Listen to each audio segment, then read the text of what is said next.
এরপরে বলবেন যে আব্বা আম্মা মারা গেছে, আল্লাহ তুমি তাদেরকে মাফ করে দাও আর তাদেরকে জান্নাতে থাকার ব্যবস্থা করে দাও। এটা কি বলা যায়? এটা বলার জন্য পিএইচডি করা লাগবে না। লাগবে? মাস্টার্স পাস করা লাগবে? আপনি বলতে পারবেন, কিন্তু বলেন না। এখানে আসলে এটা যে দোয়া কবুলের মাজলিস, হাদিসটা তার প্রমাণ। আর আল্লাহ ওয়াদা ভঙ্গ করেন না, ইন্নাকা লা তুখলিফুল মিআদ, আল্লাহ দিবেন। আর একটা গুরুত্বপূর্ণ বিষয়, যেহেতু পাপ থেকে কিভাবে ফিরে আসা যায়, ক্ষমা পাওয়া যায় বিষয় দিয়েছেন। তো এই হাদিসের আলোকেই একটা বিষয় আপনাদের জানিয়ে দিই। পাপ থাকাকালীন আল্লাহ আপনার কোনো চাওয়া কবুল করবেন না। পাপ এত খারাপ জিনিস। আবারও বলি, যদি আপনার ঘাড়ে পাপ থেকে থাকে, আল্লাহর কাছে চাইলে আপনি ওটাকে দিবে না। ভাষাটা কি জানেন? আল্লাহ বলছেন কুমু মাগফুর আল্লাকুম, তোমরা মাজলিসে এসেছিলে, এখন চলে যাও। মাজলিসে আসার কারণে তোমাদের সব পাপকে ক্ষমা করে দেওয়া হয়েছে।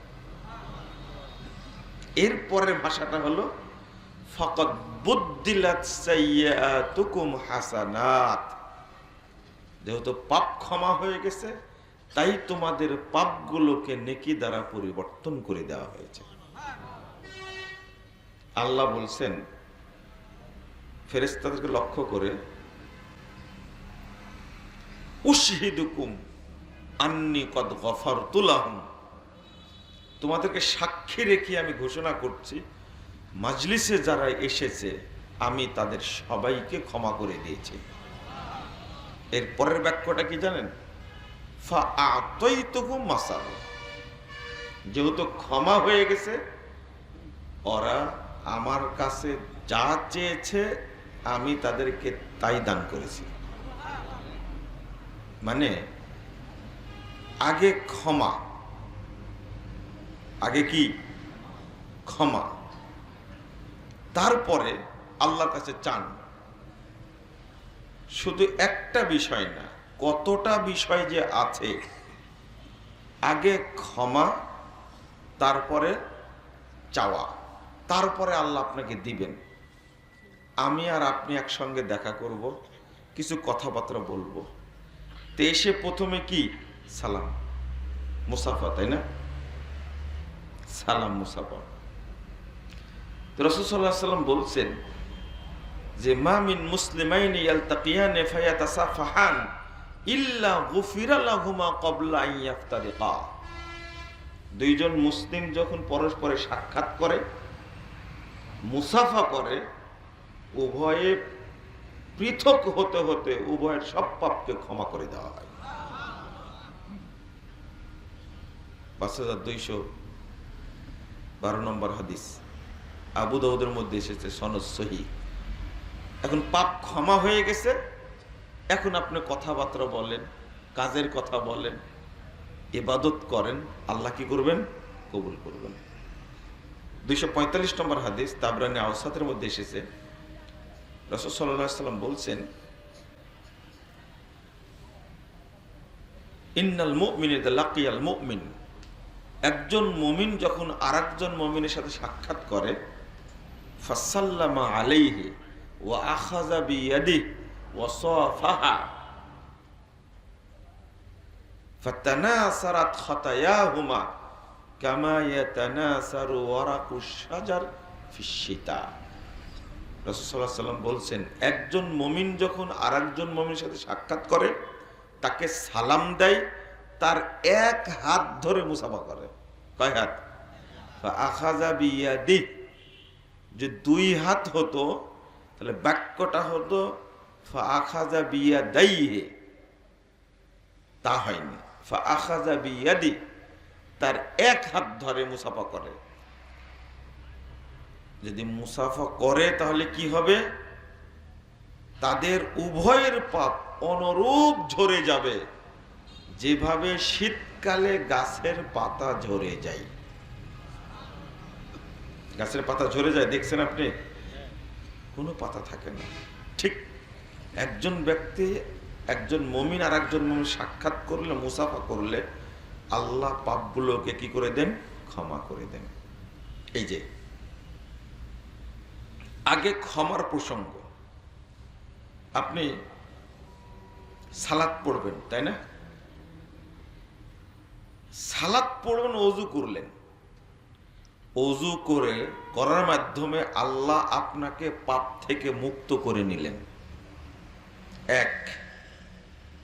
দুই, মসজিদে যখন উঠবেন আপনি, তখন দোয়া পড়ছেন, আল্লাহুম্মা রব্বিগফিরলি যুনুবি ওয়াফতাহ লি আবওয়াবা রাহমাতিক। হে আল্লাহ, আমার সমস্ত পাপকে ক্ষমা করে দাও। এর পরের ভাষাটা হলো, আমার জন্য তোমার যত রহমতের দরজা সব খুলে দাও। তাহলে আগে ক্ষমা, তারপরে কি? রহমত চাওয়া। বুঝছেন না মনে হয়, তাই না? এটাও কিন্তু দোয়া। রব্বিগফিরলি যুনুবি, আল্লাহ তুমি আমার পাপগুলোকে ক্ষমা করে দাও। ওয়াফতাহ লি আবওয়াবা রাহমাতিক, আমার জন্য তোমার রহমতের দরজা সব খুলে দাও। যে ব্যক্তি মসজিদে এসে সালাত পড়ে না, তার জন্য রহমতের দরজা খোলা হয় না। কথাটা যেন মনে থাকে। মসজিদে আসেননি, আসরে দরজা বন্ধই থেকে গেল, রহমতের দরজা। ভাষাটা কি? আল্লাহর যত রহমতের দরজা সব মসজিদের সাথে কানেক্টেড, সব মসজিদের সাথে কানেক্টেড। মসজিদে আসবেন, খুলে দেওয়া হবে, না আসলে কি? বন্ধই থাকবে। এখন আপনি আসরে আসতে পারেননি, মাগরিব আসবেন তো, তা আসর থেকে মাগরিব পর্যন্ত দরজাগুলো বন্ধ আছে। যদি মারা যান, ওমর রাদিয়াল্লাহু আনহু জীবনে একদিন, কয়দিন? একদিন জোহরের সালাত জামাতে পড়তে পারেননি। মদিনা থেকে পার্শ্বেই এক বাগানে গেছেন, এসে দেখছেন জামাত হয়ে গেছে, জামাতে পড়তে পারেননি। জামাতে পড়তে পারেননি, কাফারা স্বরূপ তিনি অনুতপ্ত হয়ে বাগানটাই আল্লাহ রাস্তায় দান করে দিয়েছেন। একদিনের কথা, একদিনের। তারা জানতেন একটা জিনিস, সাহাবী, তাবি, মুহাদ্দিস উলামায়ে কেরাম জামাতে সালাত না পড়তে পারলে তারা কাঁদতে থাকতেন, যদি আরেক সালাত আসার আগে আমি মারা যাই, তাহলে আমি আল্লাহর রহমত থেকে বঞ্চিত হব। বুঝেছেন কথাটা কি? আপনি যখন মসজিদ থেকে বেরিয়ে আসছেন, তখন কি বলছেন? আল্লাহুম্মা ইন্নী আসআলুকা, তারপর কি বলেন? সবাই বলেন, মিন ফাজলিক, তাই না? এর অর্থ কি জানেন? আল্লাহ, তোমার কাছে আমি তোমার অনুগ্রহ চাচ্ছি, তোমার বরকত চাচ্ছি, তোমার সাকিনা চাচ্ছি। মানে এখন মসজিদ থেকে বের হবেন, আপনি আল্লাহর পক্ষ থেকে বরকত পাবেন, রহমত পাবেন, দয়া পাবেন, সাকিনা পাবেন, সবকিছু পাবেন ইনশাআল্লাহ। ফাইদা কুদিয়াতিস সালাত ফান্তাশিরু ফিল আরদ ওয়াবতাগু মিন ফাদলিল্লাহ। সালাত শেষ হয়ে গেছে, এখন জমিনে নেমে পড়ো, আল্লাহর রহমতের দরজা খুলে দিয়েছেন, এখন তুমি বরকত পাবা। তারা বুঝতেন, যেহেতু আমি ফজরের সালাত জামাতে পড়তে পারিনি, অতএব আমার জন্য রহমতের দরজা খোলাও হয়নি, খোলা হয়নি, বন্ধই আছে। আপনি যতই চেষ্টা করেন, চেষ্টায় কিছু পেতে পারেন, কিন্তু ওটা রহমত না, বরকত না। রহমত না, ওটা বরকত না। আপনাকে মসজিদে যেতেই হবে। মসজিদে এসে সালাত পড়াটা ফরজ। সালাত যেমন ফরজ, জামাতে পড়াও কি ফরজ, ওয়াজিব। আপনাকে জামাতে পড়তেই হবে, না হলে বন্ধ থাকবে দরজা। আপনি যদি এর মাঝখানে মারা যান, আপনার কাছে রহমতের ফেরেশতা আসবে না।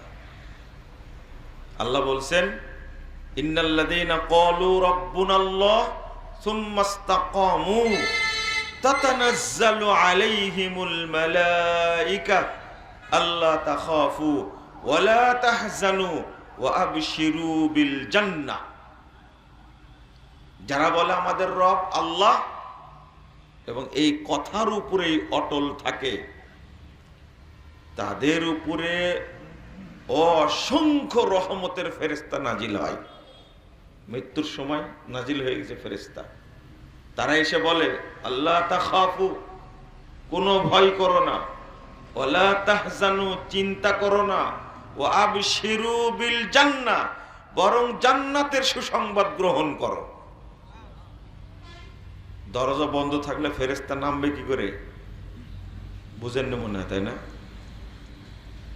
এই ফেরেশতা আসে কোথা থেকে? কোথা থেকে? জান্নাত থেকে। জান্নাত থেকে আসে। আহা, বুঝলেন না আপনি? রাসূল সাল্লাল্লাহু আলাইহি ওয়াসাল্লাম বলছেন, ইযা নুদিয়া লিস-সালাহ ফুতিহাত আবওয়াবুস সামা ওয়াস্তুজিবা দাওয়া। আল্লাহু আকবার। যখনই সালাতের আজান হয়, আল্লাহর যত রহমতের দরজা সব আল্লাহ খুলে দেন। দোয়া করলেই কবুল হবে। তা আপনি তো মসজিদে আসেননি, দরজা খুলবে, খুললেন কি করে আপনি? বুঝেন না মনে হয়, তাই না? খুব আনন্দ পান বাড়িতে সালাত পড়ে, খুব আনন্দ পান দোকানে সালাত পড়ে, তাই না? বুঝতেই ভুল হয়েছে, মসজিদে আসতেই হবে। এই জন্য দোয়াটার সাথে যোগ করবেন, রব্বি ফিরলি দুনুবি ওয়াফতাহলি আবওয়াবা রাহমাতিক। মনে থাকবে? আল্লাহ তুমি আমার পাপগুলোকে কি করে দাও? ক্ষমা করে দাও। এরপরে আল্লাহর কাছে চাচ্ছেন রহমতের দরজাগুলো আমার জন্য কি করে দাও? খুলে দাও। এবারে আল্লাহু আকবার কি বলছেন? আল্লাহুম্মা বাঈদ, বলেন না? বাঈদ বাইনি খাতায়ায়া কামা বা'আদতা বাইনাল মাশরিক ওয়াল মাগরিব। বলেন আগে ক্ষমা। কি দারুণ দোয়া! আল্লাহ তুমি আমাকে এবং আমার পাপকে এত দূরে রাখো যেভাবে পূর্ব থেকে পশ্চিমকে দূরে রাখছো। আমার পাপ থেকে আমাকে এত দূরে রাখো। আল্লাহুম্মা নাক্কিনি মিনাল খাতায়া কামা ইউনাক্কাস সাওবুল আবিয়াদু মিনাদ দানাস। কি চমৎকার করে বলেছেন! এখন আল্লাহর কাছে আপনি চাইবেন, এই জন্য পাপ থেকে নিজে ক্ষমা চেয়ে নিচ্ছেন। আমাকে ওইভাবে মুক্ত করে দাও পাপ থেকে, যেভাবে সাদা কাপড় ধুয়ে কি করা হয়? ময়লা থেকে পরিষ্কার করা হয়। আবার বলছেন, আল্লাহুম্মা আগসিল খাতায়ায়া বিল মাই ওয়াস সালদি ওয়াল বারাদ। আল্লাহ তুমি আমার পাপগুলোকে ধৌত করে দাও শিশির দ্বারা, পানি দ্বারা, বরফ দ্বারা, কোনো পাপই যেন না থাকে। এরপরে আপনি বলবেন, ইহদিনাস সিরাতাল মুস্তাকিম। এটা চাও না? এটাই চাও, সিরাতাল্লাযীনা আনআমতা আলাইহিম। চাইতেই থাকেন। এবার আপনি যখনই পড়ছেন, দুই সেজদার মাঝে দোয়াটা পড়েন না? প্রথম কি বলেন তো? কি? আল্লাহুম্মা গফিরলি, আল্লাহ আমাকে ক্ষমা করো। আপনি কি বুঝতেছেন কথাগুলো? আগে ক্ষমা। কোরআন এবং হাদিস পুরোটাই বান্দার জন্য শুধু ক্ষমার কথা এসেছে। শুধু ক্ষমার কথা এসেছে। আল্লাহু আকবার। তারপরে বলছেন কি ওয়ারহামনি, আল্লাহ এবার আপনি রহম করেন। বুঝেননি? ওয়াজবুরনি, আল্লাহ আমার ক্ষতিগুলো পূরণ করে দেন। ওয়াহদিনী, আল্লাহ আমাকে হেদায়েত দান করেন। ওয়াফিনি, আমাকে সুস্থতা দান করেন। ওয়ারজুকনি, আমাকে কি দান করেন? রুজি দান করেন। আগে বলেছেন কি আল্লাহুম্মা ফিরলি, মনে থাকবে আগে ক্ষমা, আগে কি ক্ষমা। আত্তাহিয়াত পড়লেন, দরুদ পড়লেন, এবার তো চাইবেন না আল্লাহর কাছে কিছু, তাই না? চাইবেন তো। চাওয়ার আগে কি বলছেন? আল্লাহুম্মা ইন্নী যালামতু নাফসি যুলমান কাসীরা ওয়া লা ইয়াগফিরুয যুনুবা ইল্লা আনতা ফাগফিরলি মাগফিরাতাম মিন ইনদিক ওয়ারহামনি ইন্নাকা আনতাল গফুরুর রহিম। পড়েন? পড়েন না? অর্থ কেউ বুঝি না, এটাই হলো মুসিবত। সব জানেন, সালাতের অর্থ জানেন না, সালাত বুঝেন না, এক নেকিও আল্লাহর কাছে হবে না। এটাও মনে রাখবেন, এটাও মনে রাখবেন। সব বুঝেন, সালাত বুঝেন না, নেকিও হবে না, এটাও মনে রাখবেন। এটা ইজমাউস সালাফ, সালাফদের ইজমা। যদি কেউ সালাত না বুঝে তার সালাতে নেকি হবে না। আল্লাহুম্মা ইন্নী যালামতু নাফসি যুলমান কাসীরা, আল্লাহ আমি আমার উপরে জুলুম করেছি, যুলমান কাসীরা, অনেক জুলুম করেছি। ওয়ালা ইয়াগফিরুয যুনুবা ইল্লা আনতা, আপনি ছাড়া আমার পাপগুলো কেউ ক্ষমা করবে না। ফাগফিরলি, অতএব আপনি আমাকে ক্ষমা করুন। মাগফিরাতান, এমন ক্ষমা যেন আর কোনো পাপী না থাকে। ওয়ারহামনি, আমার উপর রহম করুন। আল্লাহু আকবার। ইন্নাকা আনতাল গফুরুর রহিম, নিশ্চয় আপনি ক্ষমাশীল, দয়ালু। আল্লাহর কাছে সব ক্ষমা টমা চেয়ে রেডি হয়ে এবার বলছেন আল্লাহুম্মা ইন্নী আউযু বিকা মিন আযাবি জাহান্নাম ওয়া আউযু বিকা মিন আযাবিল কবর ওয়া আউযু বিকা মিন ফিতনাতিল মাসিহিদ দাজ্জাল ওয়া আউযু বিকা মিন ফিতনাতিল মাহইয়া ওয়াল মামাত ওয়া আউযু বিকা মিন, আল্লাহুম্মা ইন্নী আউযু বিকা মিনাল মাসামি ওয়াল মাগরাম।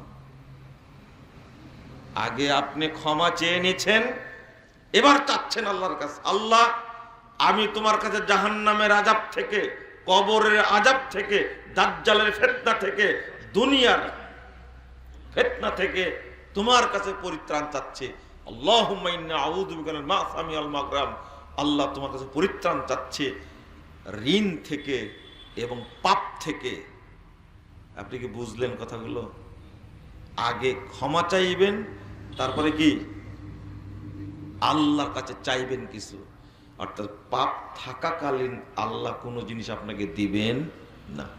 আল্লাহ শেখাচ্ছেন, এইভাবে শেখাচ্ছেন। মানুষ জিনিসটা বুঝতেই চায় না, একটু ভাবেও না। অধিকাংশ মানুষকে জিজ্ঞেস করি আপনারা কে কে শুনতে আসছেন, সবাই হাত তুলে আমরা শুনতে আসছি। বক্তব্য শুনতে আসতে হবে না, বুঝার জন্য আসতে হবে। কিসের জন্য? নবী রাসূলগণ আল্লাহর কাছে দোয়া করতেন,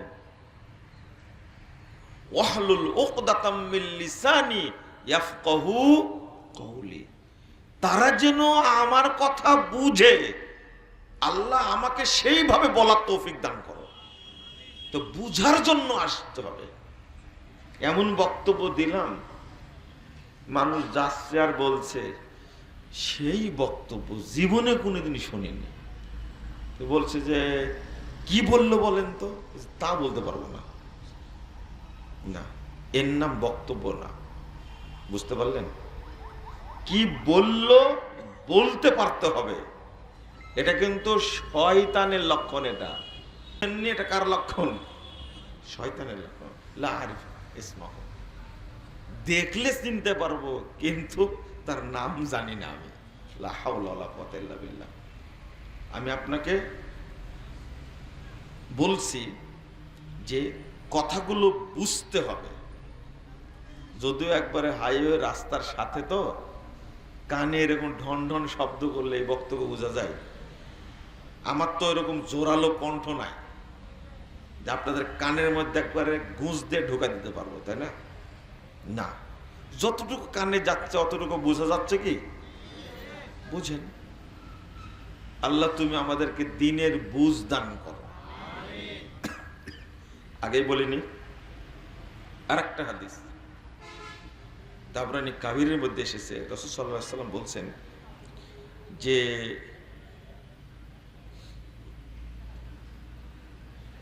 বাম পাশের ফেরেশতা পাপ লেখে, তাই না?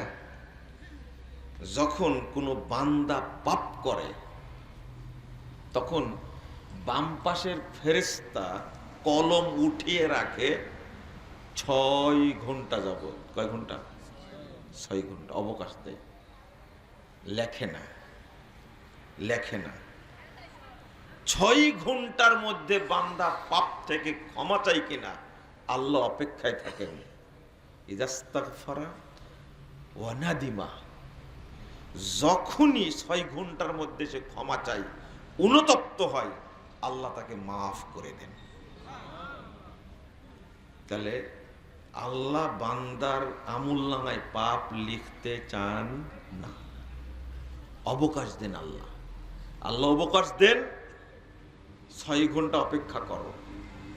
অথচ এই বান্দা আস্তাগফিরুল্লাহ কথাটা বলতে চাই না, আস্তাগফিরুল্লাহ কথাটা বলতে চায় না। বান্দা এতই অকৃতজ্ঞ, পাপ করার সাথে সাথে আল্লাহকে বলতে হবে, আল্লাহ তুমি মাফ করে দাও, আমি ভুল করেছি। আর তওবা করলে তো মাফ করে দেয়, তাই না? মাফ করে দেয়। আমি আরেকটা কথা বলতে ভুলে গেছি, চলেন, সেটা হলো আপনি একজন মাইয়েতকে বিদায় দিবেন, কি দিবেন? বিদায় দিবেন, এখানেও ক্ষমা আছে। আল্লাহু আকবার, হাত বেঁধেই প্রথম সূরা ফাতিহা, তাই না? সবচেয়ে বড় দোয়া হলো কি? সূরাতুল ফাতিহা। সূরা ফাতিহার নামই হলো সূরাতুস সালাহ। সালাত মানেই কিন্তু সূরা ফাতিহা। আর সূরা ফাতিহা না পড়লে সালাত হবে? বুঝেননি মনে আপনি কথা? বুঝছেন? হ্যাঁ, মনে করেন মসজিদ মানেই সালাত আদায় করা, তো আপনি সালাতে পড়লেন না, তো মসজিদের কি গুরুত্ব আছে? বুঝেননি মনে থাকে? সূরা ফাতিহার নামই সালাত।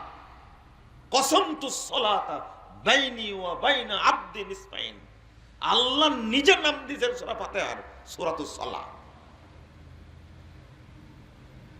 তো সূরা ফাতিহা প্রথম পড়বেন জানাজাতে। তবে বাংলাদেশের মানুষ জানাজাকে সালাতই মনে করে না। কি মনে করে না? আল্লাহ বলেছেন সালাত সূরা জানাজাকে, রাসূল সাল্লাল্লাহু আলাইহি ওয়াসাল্লাম বলেছেন ইজা সাল্লাইতুমুল মাইয়িত ফাআখলিসু লাহু দুআ ওয়ালা তুসাল্লি আলা আহাদিম মিনহুম মাতা আলা কবরি। আল্লাহু আকবার। আল্লাহ জানাজা সালাতকে সালাত বলছেন, হুজুর বলে না সালাত। আপনি কাটটা গ্রহণ করবেন, আল্লাহটা না হুজুরেরটা? হুজুর তো মেড ইন ইন্ডিয়ান, তাই না? আস্তাগফিরুল্লাহ, আস্তাগফিরুল্লাহ। চিন্তা করেন, বাংলাদেশটা কার উপরে চলছে? 2 নাম্বার, দ্বিতীয় তাকবীরে দরুদ পড়বেন, তৃতীয় তাকবীরে কি পড়বেন? আল্লাহুম্মা গফিরলি হাইয়িনা ওয়া মাইয়িতিনা ওয়া শাহিদিনা ওয়া গায়িবিনা ওয়া সগীরিনা ওয়া কাবীরিনা ওয়া যাকারিনা ওয়া উনসানা। ভাবতে পারেছেন ভাষাগুলো কেমন? একজন মানুষকে বিদায় দিব আমি, তো এমন ফাখলিসু লাহু দুআ, একবারে খুলুসিয়াতের সাথে একনিষ্ঠ চিত্তে তার জন্য দোয়া করো। এই জন্য কি বলছে আগে রেডি, আল্লাহুম্মা গফিরলি হাইয়িনা ওয়া মাইয়িতিনা, আল্লাহ আমাদের যারা জীবিত আছে তাদেরকে ক্ষমা করো, যারা মরে গেছে তাদেরকে ক্ষমা করো। তারপরে কি? আল্লাহুম্মা গফিরলি হাইয়িনা ওয়া মাইয়িতিনা ওয়া শাহিদিনা ওয়া গায়িবিনা। একটা বললে সব চলে আসে। আবার বলছেন যারা উপস্থিত আছি তাদেরকেও ক্ষমা করো, যারা অনুপস্থিত আছে তাদেরকেও ক্ষমা করো, যারা বড় তাদেরকেও ক্ষমা করো, যারা ছোট তাদেরকেও ক্ষমা করো, যারা পুরুষ তাদেরকেও ক্ষমা করো, যারা নারী তাদেরকেও ক্ষমা করো। বললাম না কিভাবে নিজেরা আগে পবিত্র হয়ে নিচ্ছে, শুধু মানুষটাকে বিদায় দেব তাই। বুঝেন না কথা? আল্লাহর কাছে ক্ষমা এমন ভাবে চাচ্ছে মাইয়ের যেন কবরে ধরা না খায়। এই জন্য রাসূল সাল্লাল্লাহু আলাইহি ওয়াসাল্লাম বলছেন 40 জন ব্যক্তি যদি আল্লাহর কাছে আবেদন করে জানাজার সালাতে, লোকটা যতই বড় পাপী হোক আল্লাহ ক্ষমা করে দেবেন।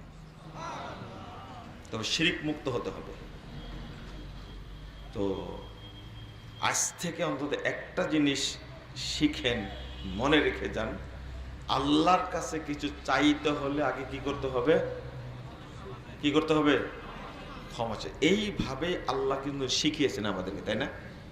যতগুলো কথা বললাম এইভাবেই তো আল্লাহ শিখিয়েছেন। আপনি কিভাবে করতে হবে সব ক্ষেত্রেই এটা আছে। যাক চলেন আমি আরেকটু বলি। ক্ষমা পাবেন, দুইটা সূত্র বলবো, শুধু বেশি বলবো না। ক্ষমার ইস্তেগফার ইত্যাদি দোয়া তো অনেক আছে, কিন্তু আমি ওইগুলো বলবো না। ইস্তেগফার করা, লা ইলাহা ইল্লা আনতা সুবহানাকা ইন্নী কুনতু মিনাজ জালিমিন, এটা বলা। আরো দোয়া আছে, বিভিন্ন রকমের দোয়া আছে, সেগুলো তো পড়বেনই, কিন্তু দুইটা মাধ্যম বলে দিই শুধু। এক নম্বর, যে ব্যক্তির তাওহীদের জ্ঞান থাকবে আল্লাহ তার পাপগুলো ক্ষমা করে দেবেন। তাওহীদের জ্ঞান কি বুঝেন? আমাদের দেশের মানুষ আমুলে পাকা কিন্তু আকীদায় কাঁচা। আকীদা নাই বললেই চলে। তো আকীদাবিহীন আমল যতই ভালো করেন, যেমন একজন লোক খুবই পরহেজগার, কিন্তু লোকটা মসজিদে যেমন সেজদা করে মাজারেও সেজদা করে, কিন্তু খুব পরহেজগার ভদ্র মানুষ, ভিতরে তাওহীদ নাই, কি জিরো, কি জিরো, তাওহীদের জ্ঞান নাই। যদি জ্ঞান থাকতো,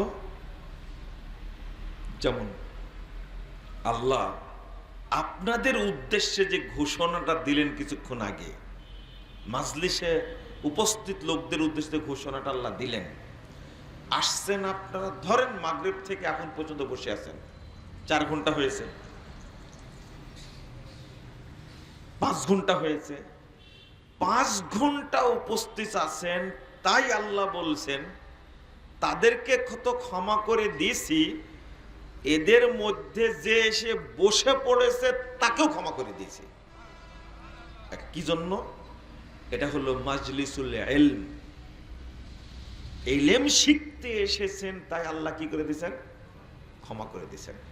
এটা মাজলিসুদ দাওয়া, মাজলিসুত তালিম। কিছু শিখবেন। তাবলীগ করেন কি উদ্দেশ্যে? শিখার উদ্দেশ্যে না?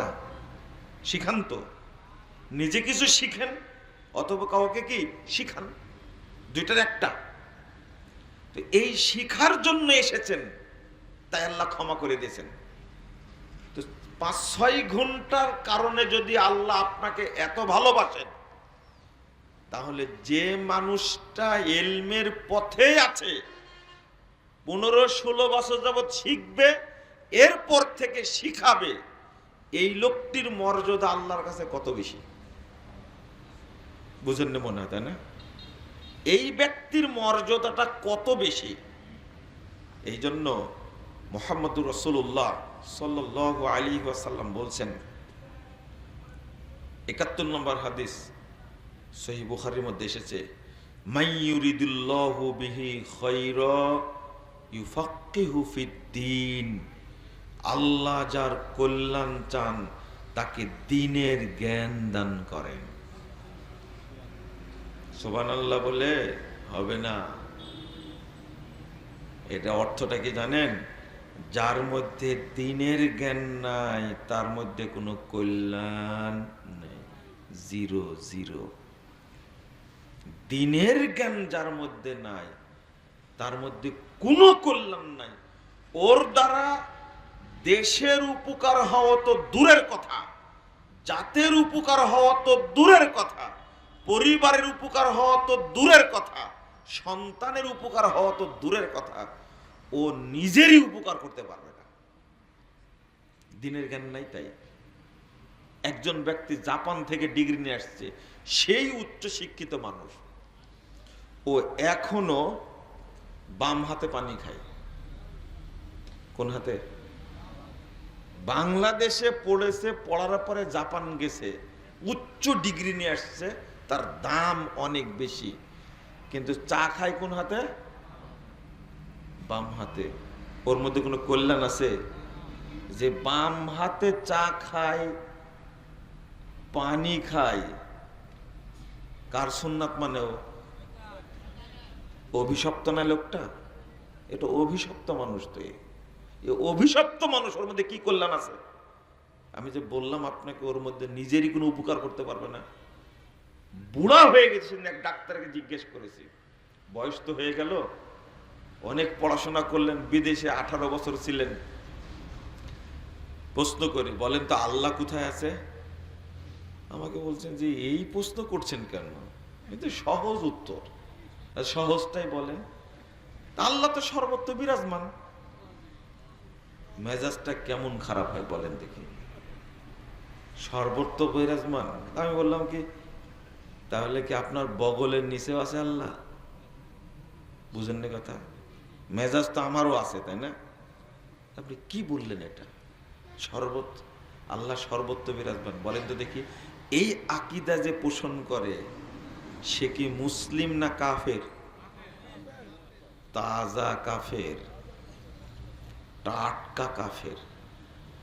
ইমাম ইবনে বাজ রাহিমাহুল্লাহ বলছেন, মাইয়াতাকিদু আন্নাল্লাহ ফি কুল্লি মাকান ফাহুয়া দাল্লুন মুদিল্লুন কাফির। যে বিশ্বাস করে আল্লাহ সর্বত্র বিরাজমান, এই ব্যক্তি পথভ্রষ্ট মানুষকে পথভ্রষ্ট করে, এই ব্যক্তি কাফের। বলেন নাউযুবিল্লাহ, আস্তাগফিরুল্লাহ। তো ও নিজের উপকার করতে পেরেছে? বলেন তো দেখি। এ হজ করলে লাভ হবে? উমরা করলে লাভ হবে? তাহলে কি উপকার করলো? আপনি এখন বললেন সালাত তো পড়ে, সালাত পড়ে লাভ কি? পড়ে সালাত হয়, তার সালাত। যে প্যান্ট পরেও রুকুতে গেলে পিছনে অর্ধেক বেরিয়ে যায়, এই জ্ঞানটুকটাই নাই যে আমার সতর অর্ধেক বেরিয়ে গেছে, তো ওর এলেম দ্বারা নিজের উপকার করতে পেরেছে? কোনো উপকার নেই। যখন সেজদায় যায় রুকু থেকে, আরো অর্ধেক বেরিয়ে যায়। কি সালাত হয় না বাতিল হয়? কিয়ামত পড়লো সালাত পড়লো বাতিল হবে। ওযু করতে জানে না, এমন কি এলেম শিখেছে, তার মধ্যে কল্যাণ আছে? কল্যাণ না অভিশাপ আছে? অভিশাপ, অভিশাপ, লানত আছে। আপনারা এইভাবে বললে রাগ করেন, বাস্তবতা এটাই। 7 নম্বর আয়াত সূরা রুম, ইয়ালামুনা যাহিরাম মিনাল হায়াতিদ দুনিয়া ওয়া হুম আনিল আখিরাতি হুম গাফিলুন। তারা দুনিয়াবি জ্ঞানে প্রাজ্ঞ, অভিজ্ঞ, দিনের জ্ঞানে জাহেল, অজ্ঞ, এরা অভিশপ্ত। আল্লাহর নবী সাল্লাল্লাহু আলাইহি সাল্লাম বলছেন, ইন্নাল্লাহ তাআলা ইউবগিযু কুল্লা আলিমিন বিদ-দুনিয়া জাহিলিন বিল আখিরাহ। যারা দুনিয়াবি জ্ঞান সম্পর্কে জানে, তারা দুনিয়ার জ্ঞানে পাকাপুক্ত, কিন্তু দিনের জ্ঞানে জাহেল। আল্লাহ এই সমস্ত লোকদের উপরে লানত বর্ষণ করেন, গজব বর্ষণ করেন, আল্লাহ অভিশাপ বর্ষণ করেন। জান, এবার হাদিসটা ঝোল করে খান। এবার আপনি জান, আপনাকে বললাম ঝোল করে খান। এবার এটা লানত। লানত যদি না হবে,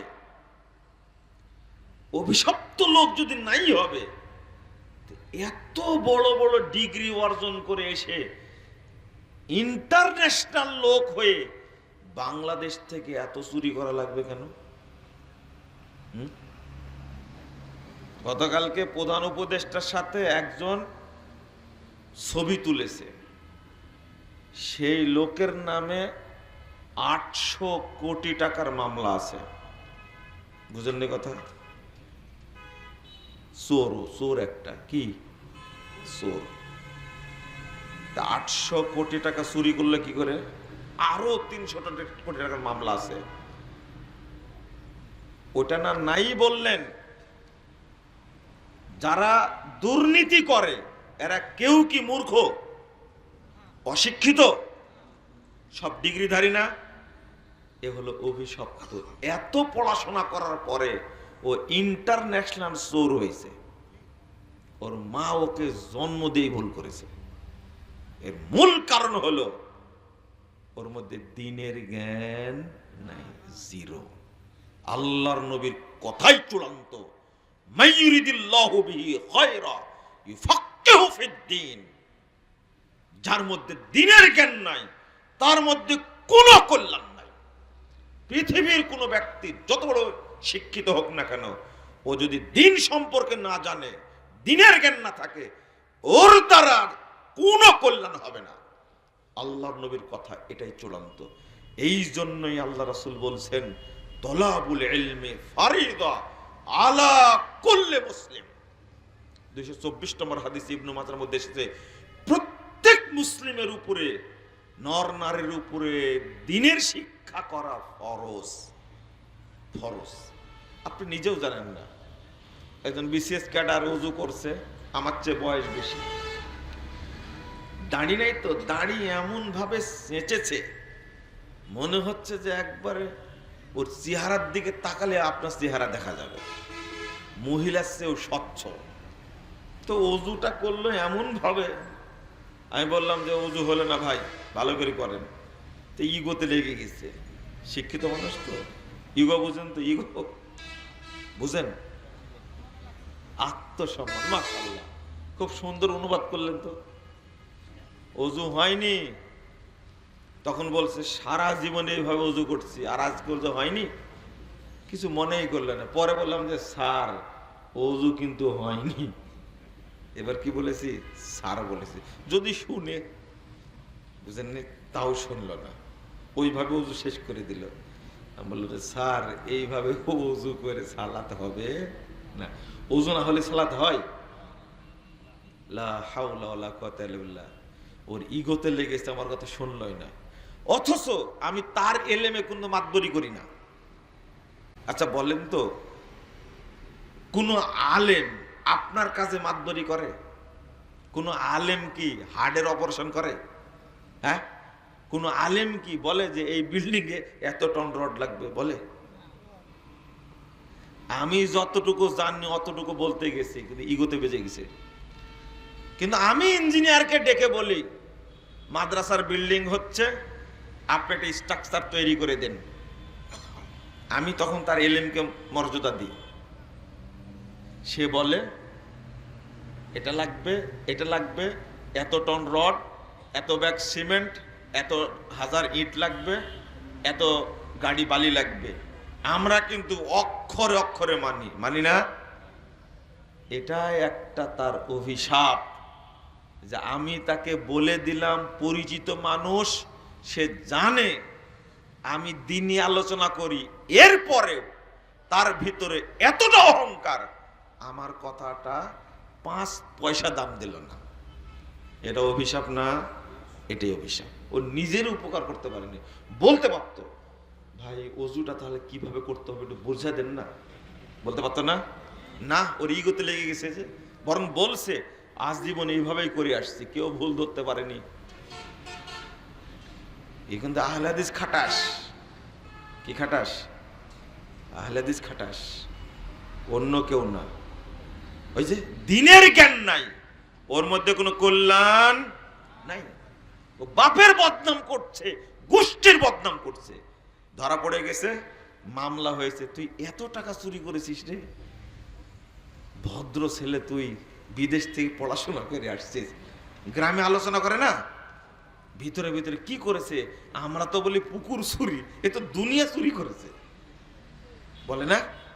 কি সুন্দর সুনাম হচ্ছে, তাই না? এর মূল কারণ হলো এ অভিশপ্ত। কি অভিশপ্ত? আল্লাহ যার উপর অভিশাপ দেন, আল্লাহ যার উপরে লানত করেন, ওর বাঁচার কোনো পথ আছে? আল্লাহ বলছেন ওয়ামাইয়াল আনিল্লাহ ফালান তাজিদ লাহু নাসীরা। আল্লাহু আকবার। আল্লাহ যার উপরে অভিশাপ দেন, লানত করেন, তার জন্য কোনো সাহায্যকারী নাই। বুঝেছেন কথা আপনারা? আল্লাহ তুমি আমাদের বুঝার তৌফিক দান করো, আমিন। তাহলে কিসের জ্ঞান অর্জন করবেন? আগে তাওহীদের। বলেন কি? এখন আপনারা বলছেন যে আমরা তো কিছু জানি না, কি করব তাহলে? এখন পড়েন, তাওহীদ সম্পর্কে লেখা অনেক বই আছে না, পড়েন, পড়তে থাকেন। অন্তত সালাতটা বুঝে পড়েন, যেটা আগে বললাম, সালাতটা কি বুঝে পড়েন। এটা কি ইলম না? কোরআন তেলাওয়াত করেন, রমাদান মাস আসছে। জাহলাত কাকে বলে আপনি ধাপে ধাপে টের পাবেন, ধাপে ধাপে টের পাবেন। যদি আপনি এলেম তালাশের মধ্যে থাকেন, এই হাদিস প্রমাণ করে তার আমল নামায় কোনো নেকি, কোনো পাপ যোগ হয় না। বুঝেননি মনে, তাই না? যে ব্যক্তি এলেম তালাশের মধ্যে থাকে তার আমল নামায় পাপ যোগ হয় না। আরে ভাই, আল্লাহ রাসূল সাল্লাল্লাহু আলাইহি ওয়াসাল্লাম বলছেন মান সালাকা তরিকান ইয়ালতামিসু ফিহি ইলমান সাহালাল্লাহু লাহু বিহি তরিকান ইলাল জান্নাহ। যে ইলম তালাশের প্রচেষ্টায় থাকে, আল্লাহ রাব্বুল আলামিন তাকে জান্নাতে যাওয়ার পথকে সহজ করে দেন। ও জান্নাতের পথেই থাকে, মরলেই ঢুকে যাবে জান্নাতে। ওর পাপ কই? এখানে বুঝলেন না 4-5 ঘন্টার জন্য আসছেন, তাই আল্লাহ কি মর্যাদা দিচ্ছেন? কিছু শিখবেন তাই।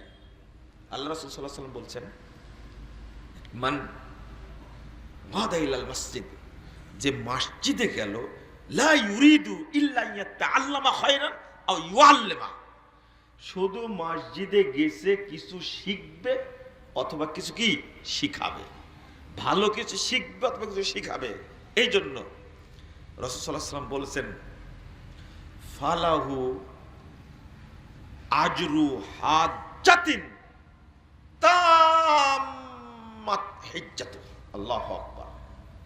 শুধু মসজিদে গেছে, আল্লাহর নবী বলেছেন ওর জন্য কিছু শিখবে, তাই ওর জন্য আল্লাহ কবুল হজ্জের নেকি দান করবে,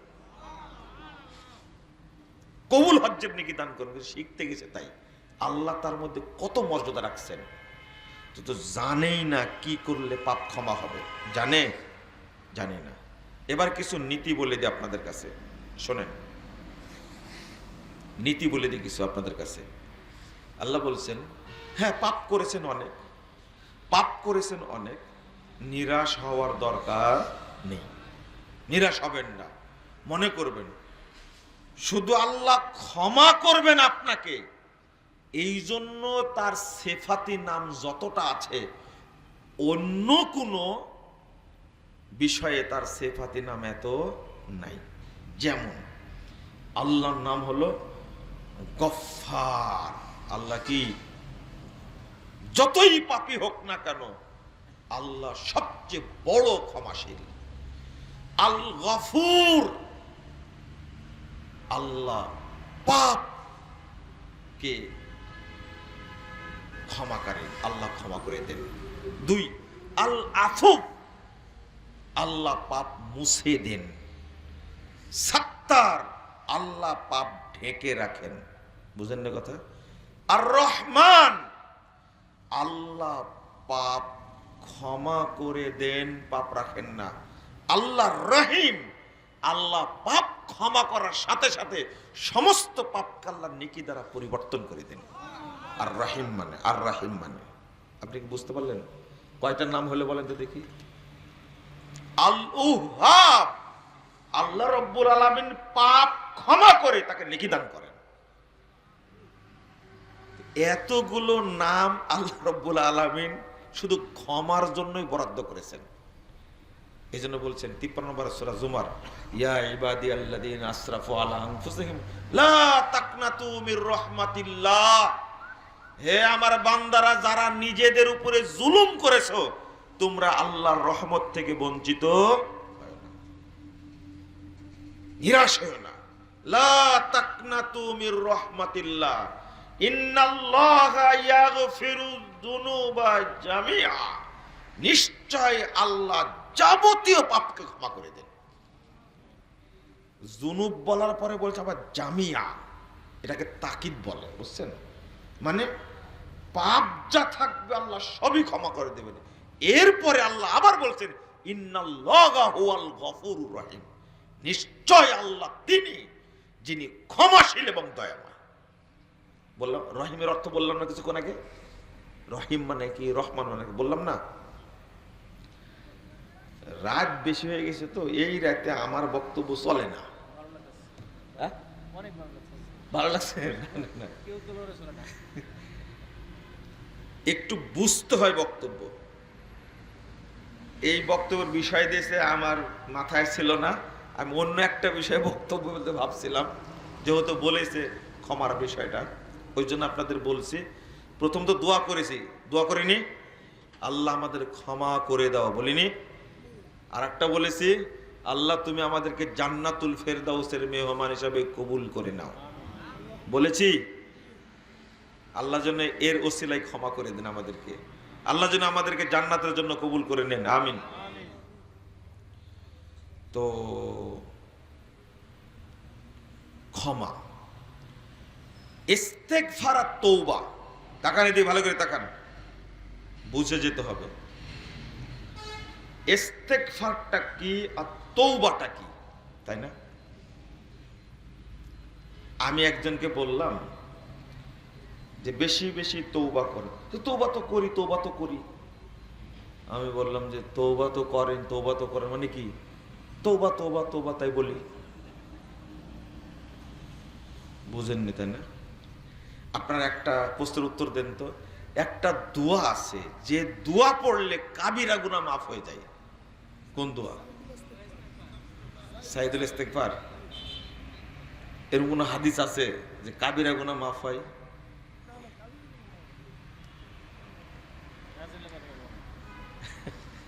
বলেন দেখি, আমি দলিল দিয়ে বলবো, কোনো টেনশন করবেন না। একটা দোয়া বলেন যেটা পড়লে আল্লাহ কাবিরা গুনাহ মাফ করে দেবে।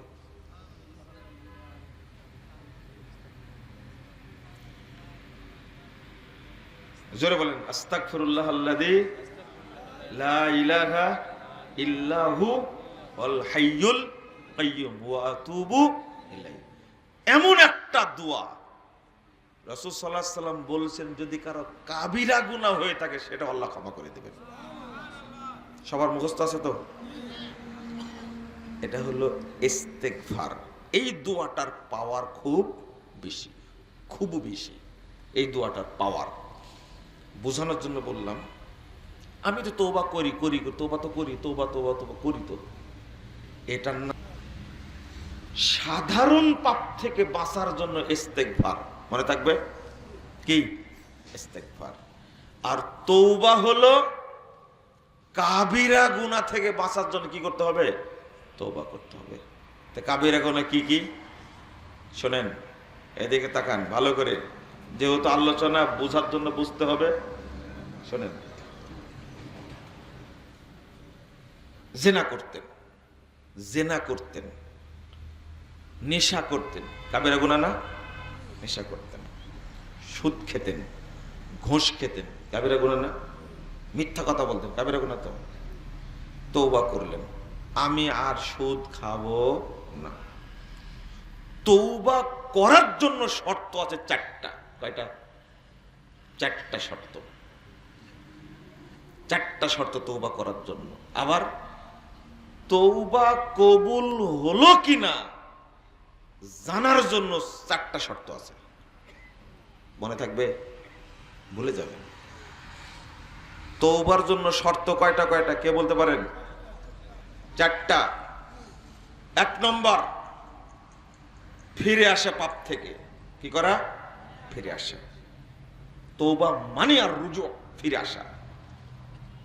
2 নম্বর অনুতপ্ত হওয়া, কি হওয়া।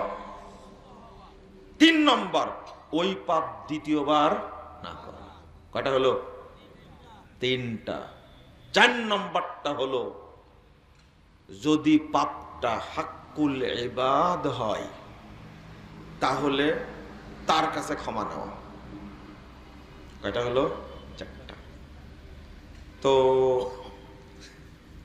সুদ থেকে ক্ষমা চেয়েছেন, তওবা করেছেন, কিন্তু 1 মাস পর আবার সুদ খেয়েছেন। এবার কি হলো বলো তো দেখি? তওবা কি হয়েছে? হয়নি। এইটাই হলো বোঝার ব্যাপার। আমি বলেছি এই 4টা পূরণ করার পরে আরো 4টা আছে। আপনি বুঝবেন কি করে যে তওবা কবুল হয়েছে? বুঝেননি? তওবা কবুল হয়েছে এইটা বুঝার জন্য 4টা শর্ত আছে। কয়টা? বুঝছেন না মনে হয়, তাই না? তওবা করেছেন 5 মাস আগে, 1 বছর, 5 বছর তওবা করেছেন। এবার কি বুঝার দরকার না যে আমার তওবাটা কবুল হলো কি না? এবার কি বুঝছেন? আপনি বুঝবেন কি করে যে তওবা হয়েছে? তওবা হয়েছে বুঝবেন কি করে? আপনি বুঝতে হবে। এটা না বুঝা পর্যন্ত আপনি বুঝবেন তওবা হয়নি আমার। এখন বলবেন যে তওবা হলো কিনা, কি করলে তওবা কবুল হয়েছে বুঝতে হবে, এটাই তো জানি না, তাই না? এটাই আমাদের সমস্যা। আমার সমস্যা এটাই, এমন কথা বলবো যে কথা বলার কারণে আপনারা গালিগালাজ করবেন, তাই না? করেন, গালিগালাজ করেন, তাও শুনে রাখেন তওবা করার পরে তওবার জন্য যেমন 4টা শর্ত, তওবা কবুল হলো কিনা এটা জানার জন্য আপনাকে 4টা জিনিস লাগবে। কয়টা? 4টা জিনিস লাগবে। 5 বছর আগে তওবা করেছেন, আমি তো 5 বছর যাবত সুদ খাই না। এই 5 বছরের মধ্যে আপনি বুঝলেন কিনা যে তওবা মনে হয় কবুল হয়েছে? বুঝবেন কি আপনি? তাহলে পুনরায় পাপটা করলেন মানে তওবা হয়নি। অনেকেই বলে, ভাই আমি তওবা করেছিলাম আর বিড়ি খাবো না, 3 মাস বিরত রাখছিলাম, আবার খেয়েছি। আমি বললাম যে তওবাই হয়নি, তাই না? কি তাহলে কি করবেন? তওবা বন্ধ রাখবেন না। ইমাম ইবনে তাইমিয়া রাহিমাহুল্লাহ বলছেন সুম্মা তুব, তুমি আবার তওবা করো। তওবা করে আবার আর একদিন আসছে, কথা বলতে বলে আমি তো এই পাপ আবার করেছি, সুম্মা তুব আলাইহি, তুমি আবার তওবা করো। আবার কিছুদিন পরে আবার ফিরে আসছে, এসে বলছে আবার তো এই পাপ করেছি, সুম্মা তুব আলাইহি, আবার তওবা করো। বুঝেননি কথা? তো তখন আবার আসছে, ওই পাপ করে আবার আসছে, আবার বলছেন ইবনে তাইমিয়া রাহিমাহুল্লাহ আবার তওবা করো। এবার লোকটা বিরক্ত হয়ে জিজ্ঞেস করছে, এইভাবে আর কতবার তওবা করা লাগবে, তাই না? আমি তো পাপ করছি, তওবাও কি করছি, পাপ তো করছি, আবার তওবা করছি। উত্তরটা দেন পারেন কিনা আপনারা কেউ? বুঝেন? হ্যাঁ, হয়নি। মৃত্যু করতে গেলে তো পাপ নিয়েই তো মারা গেলেন আপনি, লাভ হলো? উত্তরটা কি? লোকটা জিজ্ঞেস করছে এবার, তাহলে আমি তাহলে আর কতবার এইভাবে তওবা করবো? উত্তরটা কি হতে পারে?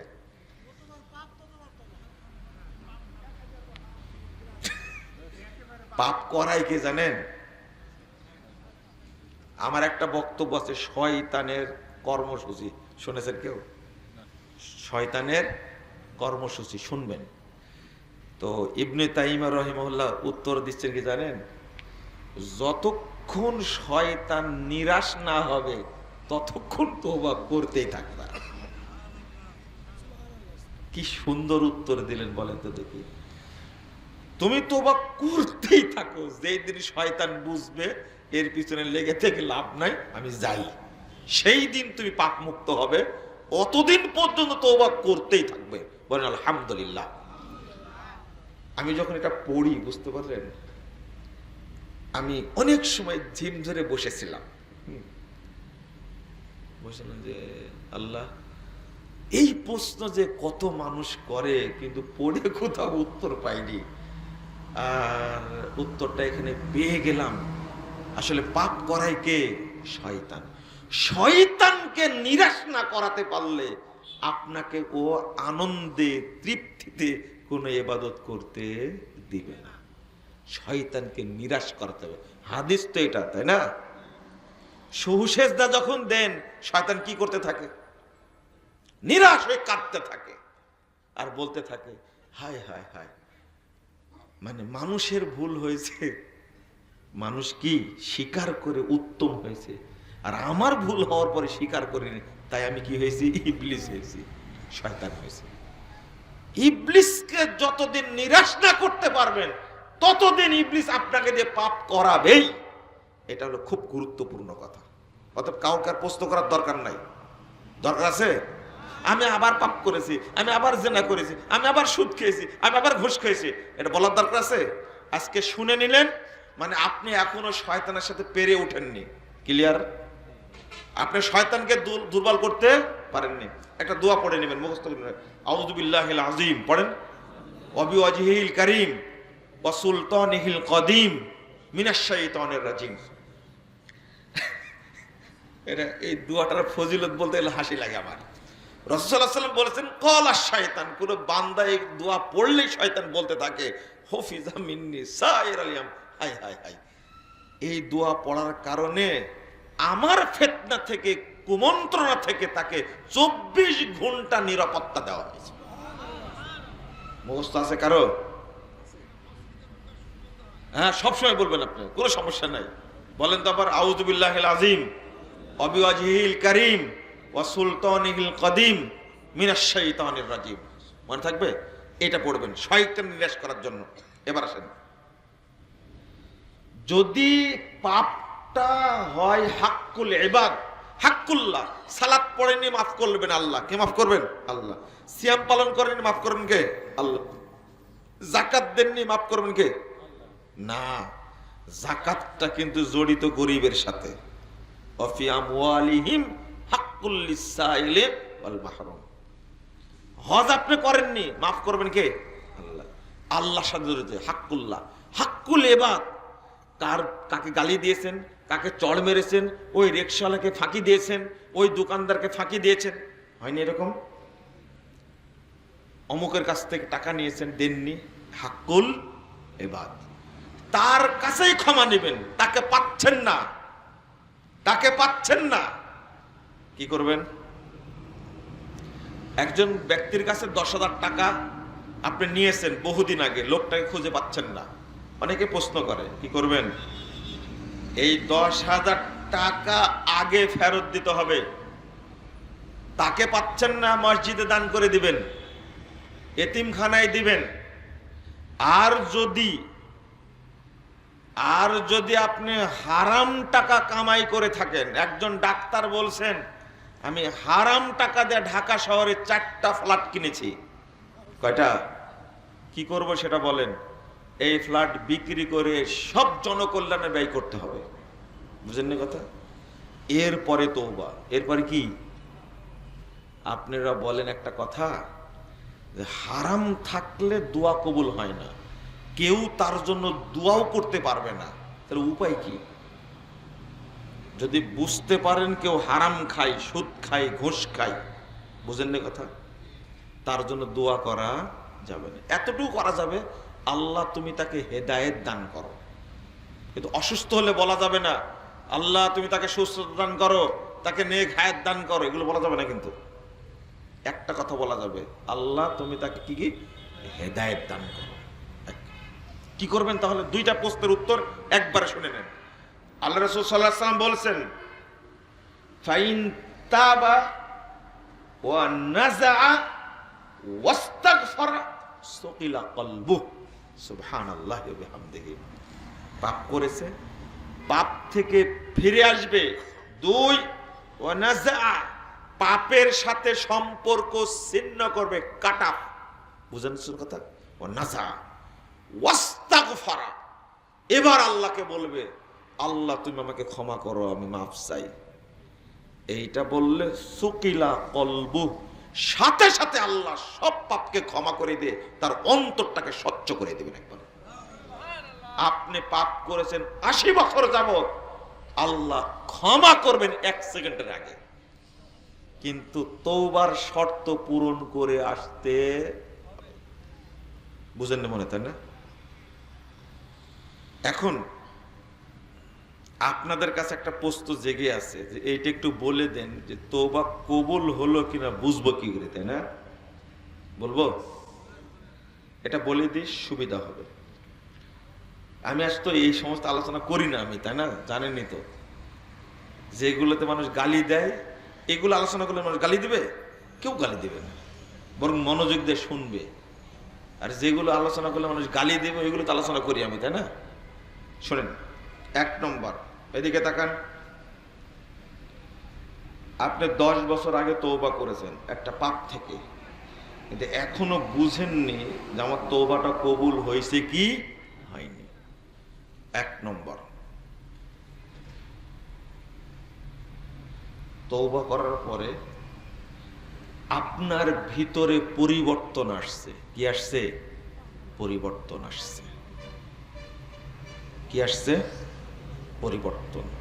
যেমন হজ করতে গেছিলেন, আগে যেমন ছিলেন তার চেয়ে কি পরিবর্তন আসছে। আল্লাহ রাসূল সাল্লাল্লাহু আলাইহি ওয়াসাল্লাম বলছেন, সাতালকাউনা বাদি রাব্বাকুম ওয়া ইয়াসআলুকুম আন আমালিকুম ফালা তারজিউ বাদি দুল্লালা।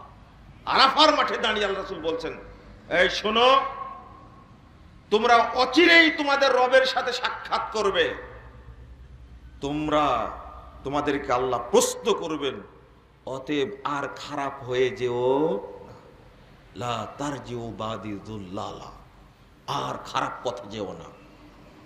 তো চেঞ্জ আসতে হবে। কি আসতে হবে? চেঞ্জ আসতে হবে। চেঞ্জ এসে গেছে। হজ করে আসার পরে দেখছেন লোকটার জীবনটা কি হয়ে গেছে, পরিবর্তন। অনেকে বলেন না, আরে কি ছিল আজকে কি হয়ে গেছে, তাই না? একে দেখলে কি বোঝা যায় এই এলাকার সবচেয়ে বড় সন্ত্রাসী ত্রাস ছিল, আর আজকে এমন পরেজগার হয়েছে মসজিদ থেকে বের হয় না, বলে না? 1 নম্বর, এদিকে থামেন। 1 নম্বর, চেঞ্জ আসতে হবে। কি চেঞ্জ আসলে বুঝবেন মনে আস্তে আস্তে কি হচ্ছে। 2, আমল করার আগ্রহ তৈরি হবে। কি হবে? দ্বীনি কাজ করার আগ্রহ তৈরি হবে, মনে থাকবে। 3, দ্বীনি কাজ করে তৃপ্তি পাওয়া যাবে। শোনেন, আগ্রহ আর তৃপ্তি এক জিনিস না। কোরআন তেলাওয়াত করতে থাকেন তো করতেই থাকেন, ছাড়তে ভালো লাগে না। মসজিদে সেজদায় গেছেন, বলতেই আছেন রব্বানা আতিনা ফিদ দুনিয়া হাসানা ওয়া ফিল আখিরাতি হাসানা ওয়া কিনা আযাবান নার। সেজদায় পড়ে আছেন, বলতেই আছেন, তৃপ্তি শেষ হয় না, যত বলি তত ভালো লাগে। এরকম লোক একজনও নাই এখানে, বুঝেননি কথা? আপনি তাহাজ্জুদ সালাত পড়তে উঠেছেন, আল্লাহর কাছে 2খানা হাত তুলেছেন, নামাতে ইচ্ছা করে না, মনে হয় আরো দোয়া করি, আরো দোয়া করি। একে কি বলে? তৃপ্তি। এটাই হলো হালাওয়াতুল ঈমান, ঈমানের স্বাদ আপনি পেয়ে গেছেন। তাহলে প্রথমটা কি বললাম? চেঞ্জ হওয়া। কি হওয়া? চেঞ্জ। 2 নম্বর, আগ্রহ তৈরি হওয়া। কি তৈরি হওয়া? আগ্রহ। আজান হতে যাচ্ছে, আমি রেডি হই, এখনই জোহরের আজান হবে, আমি আজান হওয়ার আগেই ওযু করব, আজান হওয়ার আগেই মসজিদে যাব। বুঝেননি কথা? রমাদান মাস আসছে, আমি রেডি হই, এটা রেডি হওয়া। বুঝেননি মনে, তাই না? আপনার মনের মধ্যে আসবে, এটা হলো আগ্রহ। আরে মসজিদে গেলেই তো আল্লাহ আমার পাপ ক্ষমা করে দিবেন। রাসূল সাল্লাল্লাহু আলাইহি ওয়াসাল্লাম বলছেন, যে ব্যক্তি মসজিদে যায় গুটি গুটি পায়ে, আল্লাহ তার কোনো পাপ লেখেন না। আলা আদুল্লুকুম মা ইয়ামহুল্লাহু বিহিল খাতায়া ওয়া ইয়ারফাউদ দারাজাত। 51 নম্বর হাদিস তিরমিজির মধ্যে এসেছে, আমি কি তোমাদেরকে বলে দেব কি জন্য আল্লাহ সব পাপ ক্ষমা করে দিবেন আর তোমাদের মর্যাদা আল্লাহ বৃদ্ধি করে দিবেন? 1 নম্বর, ইসবাকুল উযু আলাল মাকারে, কষ্ট সত্ত্বেও যে ওযু করে আল্লাহ তার সব পাপ ক্ষমা করে দেন। 2, কাসরাতুল খুতা ইলাল মাসাজিদ, যে মসজিদে হেঁটে হেঁটে গুটি গুটি পায়ে যায় আল্লাহ তার সব পাপ ক্ষমা করে দেন। ওয়ান্তাজারুস সালা বাদাস সালা, এক সালাতের পরে যে আরেক সালাতের অপেক্ষায় থাকে আল্লাহ তার পাপ ক্ষমা করে দেন। আল্লাহ রাসূল এবার বলছেন, যালিকুমুর রিবাত, যালিকুমুর রিবাত, যালিকুমুর রিবাত, এটাই হলো সালাতকে পাহারা দেওয়া, এটাই হলো সালাতকে পাহারা দেওয়া, এটাই হলো সালাতের প্রস্তুতি। মানে কি বুঝলেন? আপনি ভিতরে আগ্রহ তৈরি হয়েছে না, শাবান মাস যাচ্ছে, আমাকে একটু সিয়াম পালন করতে হবে, আগ্রহ, এটা বুঝেন না? আগে থেকে রেডি, বলছেন আমি শাবানের 5-6টা সিয়াম পালন করব, রমাদান আসছে, আগে থেকে রেডি হয়েছেন। রমাজানে কোরআন তেলাওয়াত করা লাগবে হাফেজদের, শাবান মাস কোরআন তেলাওয়াত দৌড়াচ্ছে, কারণ আমাকে তারাবি পড়া লাগবে। বুঝেননি কথা? প্রস্তুতি, আগ্রহ। তাহলে তৃপ্তি এক জিনিস, আগ্রহ এক জিনিস, বুঝা গেছে? আপনি একবার কোরআন খতম দিলেন, দেওয়ার পর বলছেন না আমি আবার রমজান মাস আবার কোরআন খতম দিই, পড়তেই ভালো লাগে, পড়তেই ভালো লাগে, দান করতে ভালো লাগে, দরিদ্র মানুষকে টাকা দিতে ভালো লাগে, এতিম দেখলে অন্তরটা গলে যায়। আগ্রহ, তৃপ্তি, বুঝতে পারছেন তো? নিজে না খেয়ে মানুষকে খাওয়াতে ইচ্ছা করে, এটা কি তৃপ্তি? বহু মানুষ আছে নিজে খায় না, মানুষকে দিয়ে দেয়।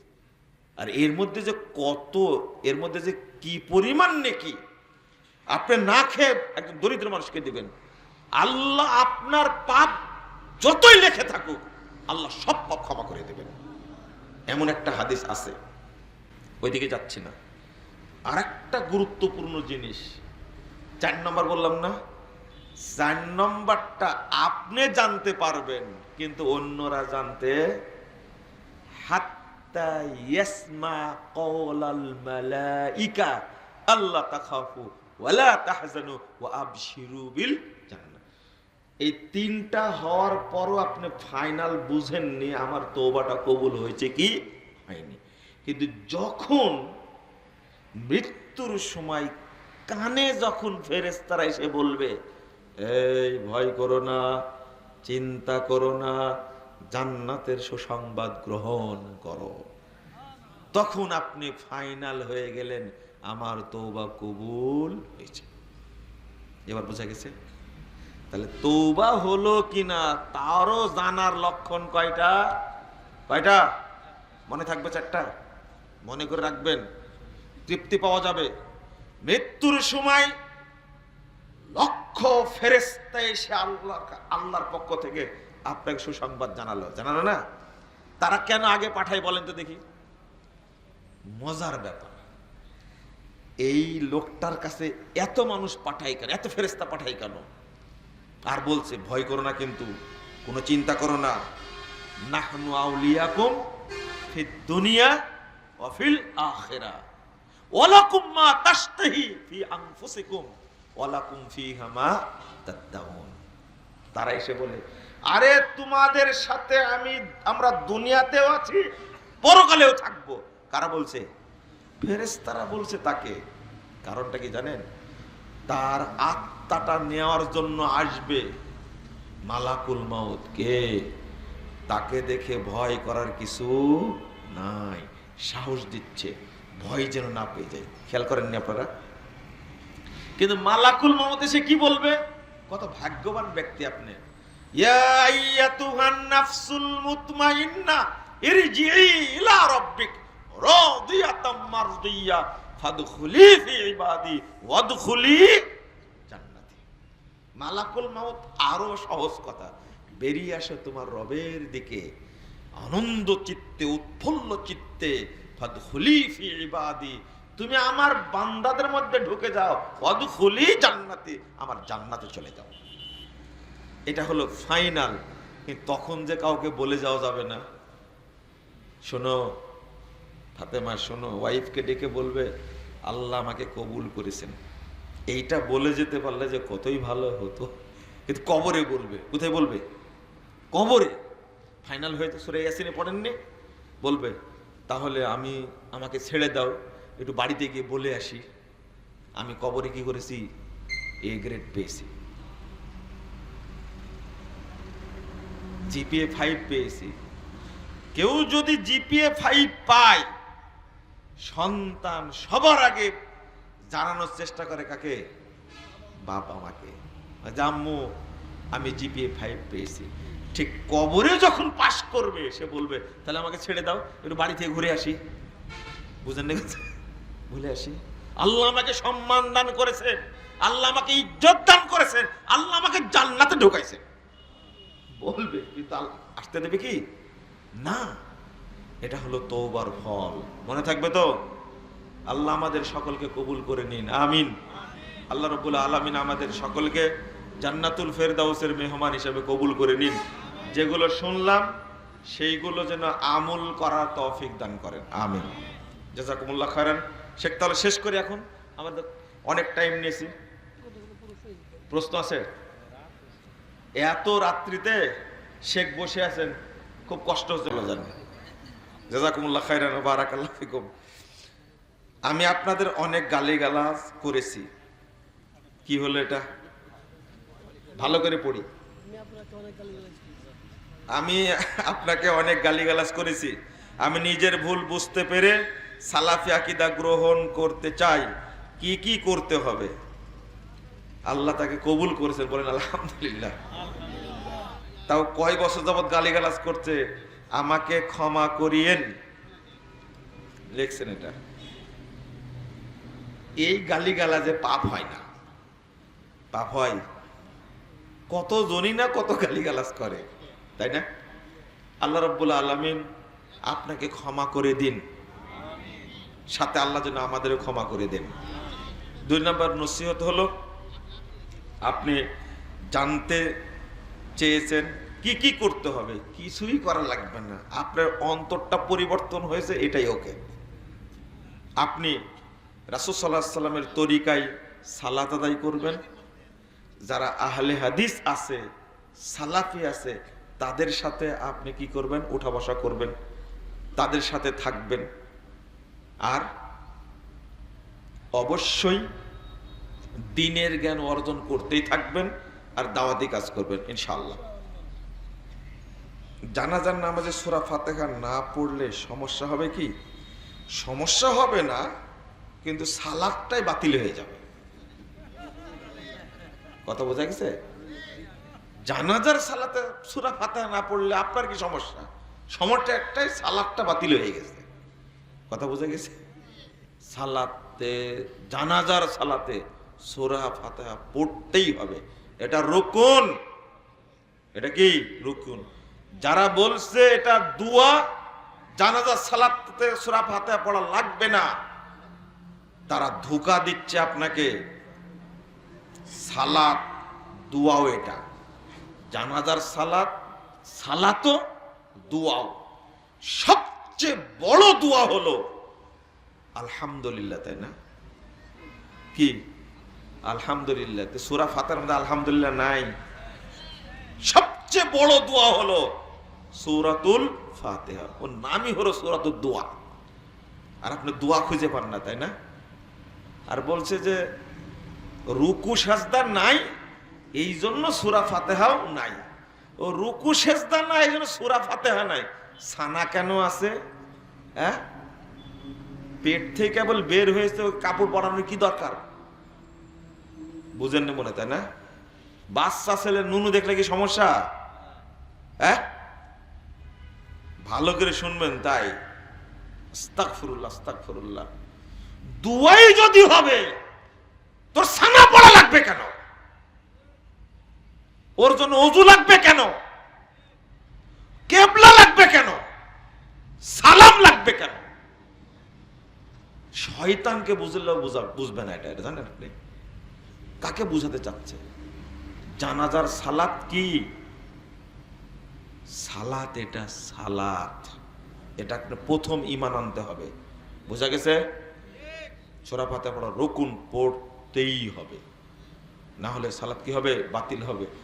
মোহাম্মদ বিন সালেহ আল উসাইমিন রাহিমাহুল্লাহ তিনি বলছেন, যে মাইয়েতের জানাজার সালাতে সূরা ফাতিহা পড়া হলো না, তাকে বঞ্চিত করা হলো, কিয়ামতের মাঠে জবাব দেওয়াই লাগবে, দেওয়াই লাগবে। ও যদি প্রশ্ন করে কেন পড়েনি জিজ্ঞেস করেন, তোমার হুজুরগিরি ছুটাবো কিয়ামতের মাঠে ইনশাআল্লাহ, মনে রেখো। তোমার কত দাপট মাজায় কিয়ামতের মাঠে দেখবো ইনশাআল্লাহ।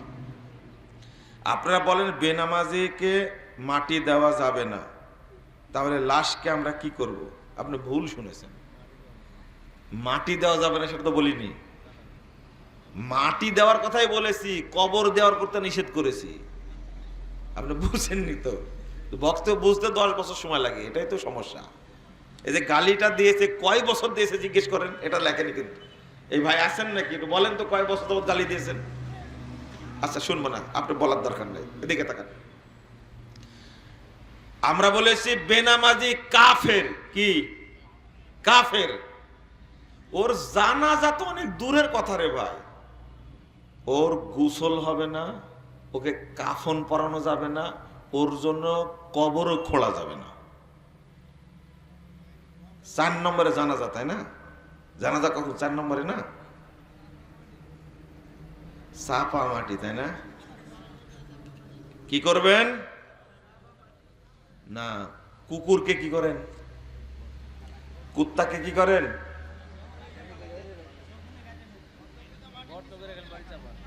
হলো না? হ্যাঁ কি করেন, কি করেন? এই তো ভালো করে বলেন। আগে পায়ে কি বাঁধেন?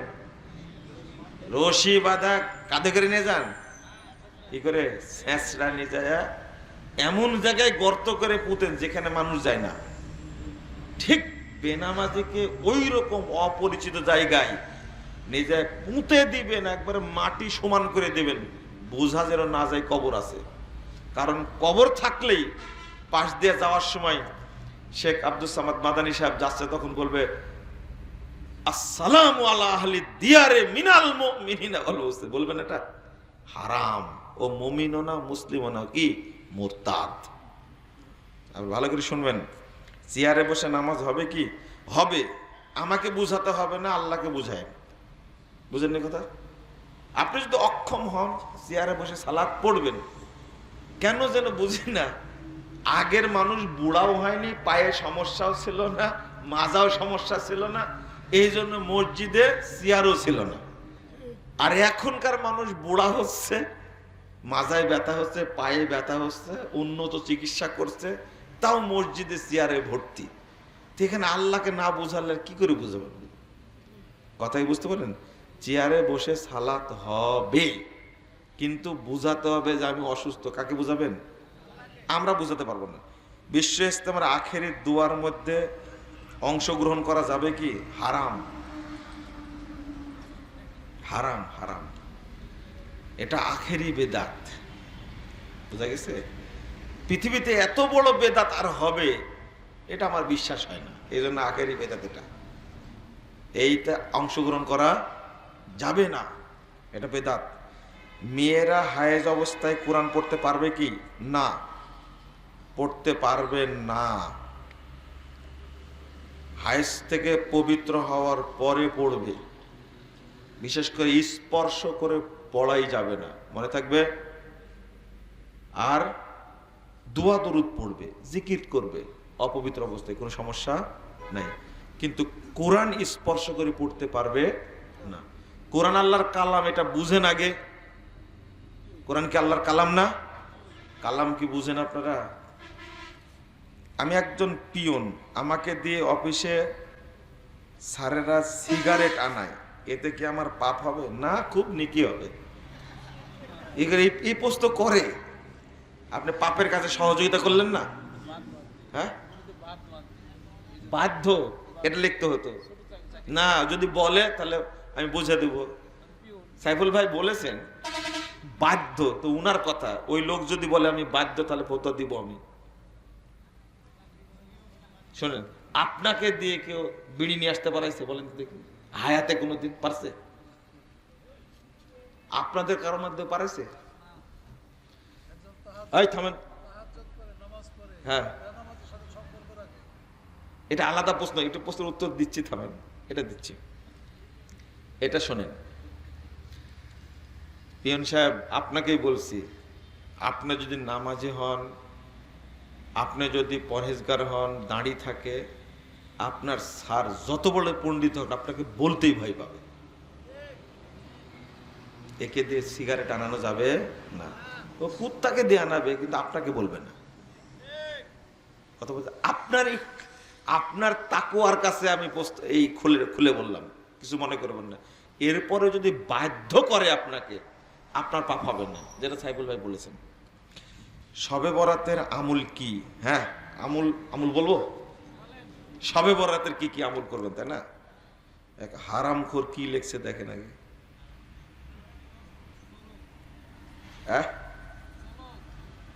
না চলুক না, চলার মতো তো করে দিতে হবে চলার জন্য, তাই না? অনেক রাত হয়ে গেছে। শবে বরাতের রাতে আমলগুলো করুন।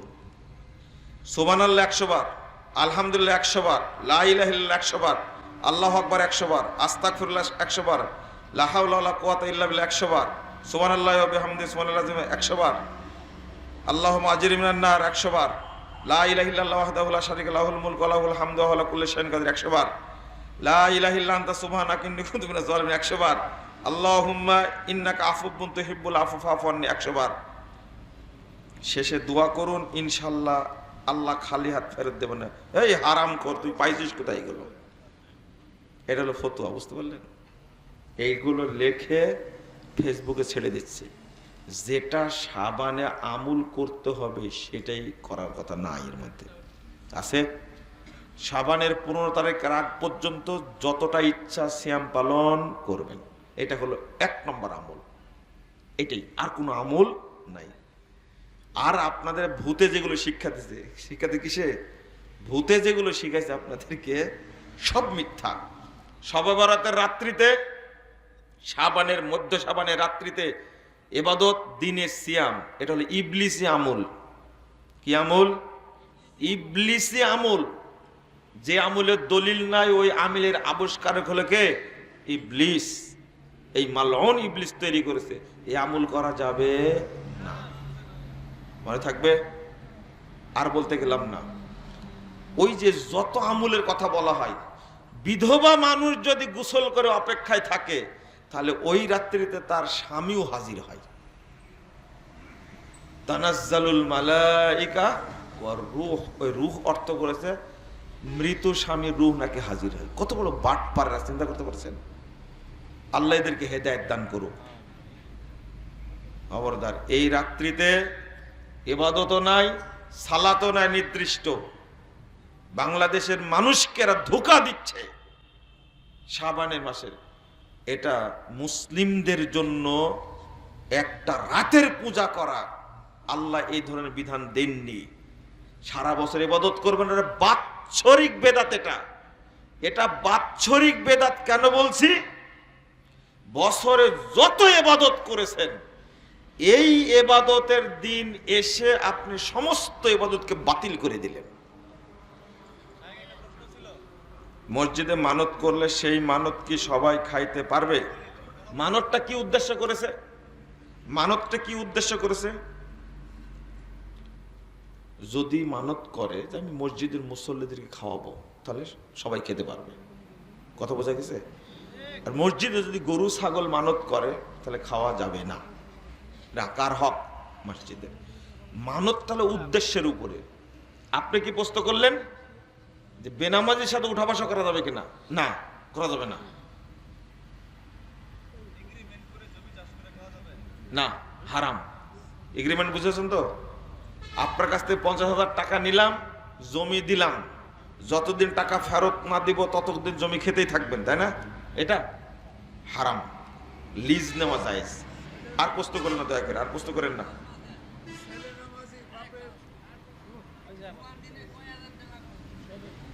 একটা দিবেন, আস্তে চেষ্টা করবেন। আপনি কি বললেন? হ্যাঁ না, ছেলে যদি, ও তো মুসলমানই না, যুদ্ধ তো হবেই। ছেলে যদি বেনামাজি নামাজি হয়,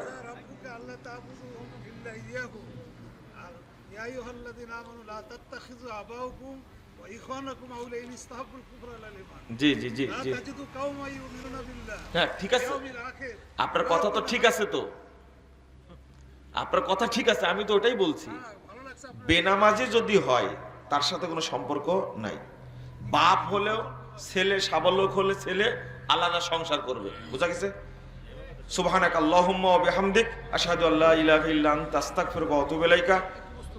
আচ্ছা একটু বসেন, বসতে বলছেন। আসসালামু আলাইকুম ওয়া রাহমাতুল্লাহি ওয়া বারাকাতুহু।